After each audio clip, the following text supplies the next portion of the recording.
Well, hey guys, thanks for clicking on the video. It's been pretty cold today with temps below freezing, and with the ground frozen, it makes it difficult to get a lot of work done.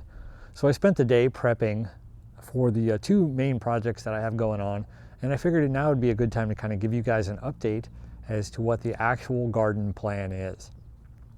So the two projects that I'm working on right now are getting the raised beds in, as well as terracing the hillside using a material called dirt locker. And this is going to resolve my erosion issues, hopefully, and also give me some nice level planting space for veg and all that sort of stuff as I figure out exactly what my planting plan is going to be. And to put all this stuff in requires dirt. So I had 5 yards of topsoil delivered earlier during the week, and I spent most of the day running over to my recycle center to pick up some compost because they have it really cheap. It's like $7.50 a cubic yard. It's not the best stuff, it's a little woody, but it definitely works in this scenario. And so I have picked up all of the materials to build out 2 raised beds, which we will put in on this area that we've built a retaining wall and leveled out. Those are the 2 main projects that I have plans for, and I'm ready to start working on. Other plans, I need to move my little shed area forward. I want to bring the shed forward, and that'll give me some utility space behind it that will allow me to put in some rain barrels and perhaps maybe a little potting bench so I don't have to do everything on my kitchen counter. So one of the things that was not really disclosed was the fact that this house has drainage issues, and being that there is bay windows, there's no gutters, and so the rain just falls, and unfortunately the drainage is right through here. It picks up the output of one of the back gutters and just flows across the yard. Now the whole subdivision is actually on an angle, and so this area right in here gets really moist as water from uphill goes down here. So my thinking to deal with that is put a French drain on the side of the yard, which we're going to try to do.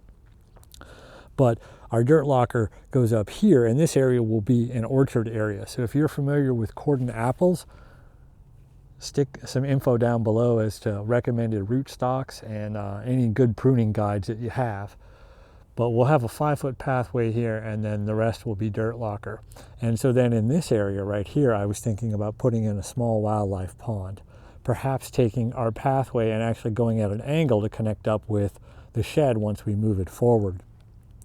And then any overflow from the pond can continue on down to this area right here, and we can dig this out a little bit and make sort of a dry creek bed, which I think might look kind of nice, and it would help to retain some of that water and keep it from flowing into my neighbor's yard, which will help them.